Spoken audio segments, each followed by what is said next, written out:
Good evening viewers, চলে এসেছি আমার শখের ছাদ বাগানে।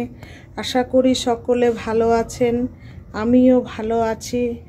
থাম্বনেল দেখে নিশ্চয় বুঝে গেছেন আমি কি শেয়ার করব আজকে।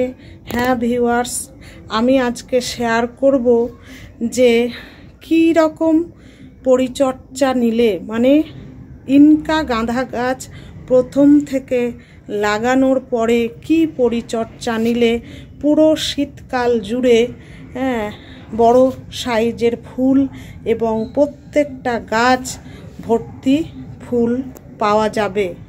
আসুন তাহলে আজকের পরিচর্যাটা আমি আপনাদের সাথে শেয়ার করি। এই দেখুন ভিউয়ার্স, এই হচ্ছে আমার ইনকা গাঁদা। দেখুন কি বড় বড় ফুল এসছে, পুরো গাছ ভর্তি ফুল। এই গাছটা আমি নার্সারি থেকে এনে প্রথমে 10 ইঞ্চি এই যে পটে বসিয়েছিলাম। এর জন্য মাটি ছিল 2 ভাগ মাটি, 2 ভাগ গোবর সার আর 1 ভাগ বালি। তাছাড়া আমি আর কিছুই দিইনি। তারপরে গাছটাকে একদম ফুল সানলাইটে রেখেছিলাম। রাখার পরে গাছের বয়স মোটামুটি যখন 15 থেকে 20 দিন, তখন আমি এই গাছের চারিপাশে 1 চামচ সর্ষে খোল, আর এটা যেহেতু 10 ইঞ্চি টব তাই আমি 10টা ডিএপি দানা দিয়েছিলাম। তারপরে প্রত্যেক সপ্তাহে আমি সর্ষের খোল পচানো জল দিয়ে গেছি। তাতেই দেখুন আমার গাছে কীরকম ফুল এসছে। তারপরে গাছ যখন অল্প বড় হয়েছে, যখন ছোট অবস্থায় কুড়ি আসতে লেগেছে, তখন আমি গাছের পিঞ্চিং করেছি। অর্থাৎ ছোট গাছে যখন কুড়ি এসছে, কুড়িগুলোকে আমি ছিঁড়ে দিয়েছি।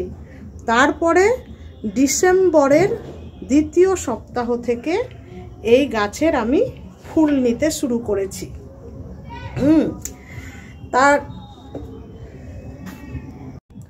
শুধু এই গাছটি নয়, আমার বাগানের প্রত্যেকটি গাছ এই দেখুন আপনাদের দেখাই, এই রকম ফুলে ভর্তি এবং সাইজও দেখছেন কি বিশাল হয়েছে।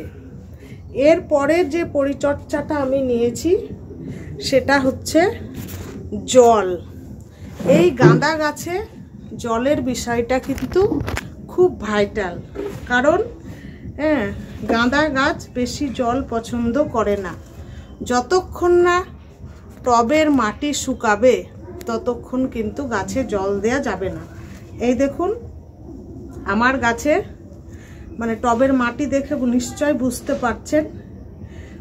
আর মানে গাছে যত টান করে জল দিবেন এই গাঁদা গাছ তত বৃদ্ধি পাবে। এই গাছকে বর্ষজীবী গাছ বলা হয়, কারণ এই গাছ সারা বছর আমাদের ফুল দেয় এবং সারা বছর বাঁচে। শীত, গ্রীষ্ম, বর্ষা সারা বছর আমরা কিন্তু গাঁদা ফুল চাষ করতে পারি। এখন যদি আমরা এই যে গাঁদা ফুলের ডাল কেটে এখন যদি বসিয়ে দিই, তাহলে এখান থেকে কিন্তু গাছ হবে এবং সেই গাছ আমাদের কি করবে, আমাদের চৈত্র বৈশাখ মাসেও আমাদের ফুল দিবে। তো এটা গেল জলের বিষয়। এখন যে পরিচর্যাটা নিব, এই জানুয়ারি মাসে আমি একে কি খাবার দিব। জানুয়ারি মাসে যে খাবারটা এখন আমি দিব, এই খাবারটা দিলে আমার গাছে মার্চ এপ্রিল মাস পর্যন্ত গাছে ফুলে ভর্তি হয়ে থাকবে এবং এক একটা ফুলের সাইজ দেখছেন, সাইজও এরকম হবে। তাহলে গাছে আমি খাবার দেওয়ার আগে কি করব, গাছের গোড়াটাকে একটু খুশে নিব। গাছে খাবার দেওয়ার আগে যদি দেখেন যে টবের মাটিতে কোনো রকম আগাছা আছে, সেগুলোকে তুলে ফেলে দিবেন এবং নিচের দিকের ডালগুলোকে ভেঙে দিবেন, যাতে সব সময় গোড়াটা পরিষ্কার থাকে এবং রোদ পায়। আর এই রকম হালকা হাতে গাছের গোড়াটাকে খুশে দিতে হবে, একদম হালকাভাবে, যাতে ভেতরের শেকড়ের কোনো আঘাত না লাগে। এরকম করে খুঁড়ে দিতে হবে। খুঁড়ে দেওয়ার পরে এখানে আমি যে খাবারটা দিব সেই খাবারটা আপনারা দিবেন। এই দেখুন আমার খোঁড়া কমপ্লিট হয়ে গেছে। এবার আমি যে খাবারটা দিব সেটা আপনাদের দেখাই। এখানে আছে নিম খোল 1 চামচ, আর এটা হচ্ছে কলার খোসা, এটা হচ্ছে শিংকুচি, আর এটা যেহেতু 10 ইঞ্চি টব তাই আমি 10টা ডিএপি নিয়েছি আর 1 চামচ এপসম সল্ট। এবার কি করব, গাছের গোড়া থেকে দূরে, মানে এটাকে ভালো করে মিশিয়ে নিব। তারপর গাছের গোড়া থেকে দূরে চারি সাইডে এভাবে আমি খাবারটা দিয়ে দেব। এইরকম খাবারটা দেওয়ার পরে যে গোড়ার মাটিগুলো আছে এইভাবে গোড়ার মাটিগুলো দিয়ে ঢেকে দেব। এরপর গাছে পর্যাপ্ত পরিমাণে আজকে জল দিয়ে দেব। এরপরে যখন জল দিব, জলটা যতক্ষণ না গাছের গোড়া শুকাবে ততক্ষণ আর আমরা জল দিব না। এবার আসি রোগ পোকার ব্যাপারে। এই দেখুন, ভালো করে দেখলে বুঝতে পারবেন এই কুঁড়িটা কালো হয়ে গেছে, তার মানে একে লেদা পোকা লেগেছে। এই কুঁড়িটা কালো হতে হতে একদম নিচের দিকে নেমে চলে আসবে। তাহলে কি করব, এই কুঁড়িগুলোকে কেটে দেব। এই যে যত এরকম কালো কালো কুঁড়ি আছে সেগুলোকে কেটে দিতে হবে। তারপরে আমরা যেটা করব সেটা হচ্ছে ফাঙ্গিসাইড বা পেস্টিসাইড, এই দুটো জিনিস আমাদের গাছে দিতে হবে। এর আগেও আমি দিয়েছি, আপনারা তো জানেন আমি প্রত্যেক সপ্তাহে নিমখোল দিই।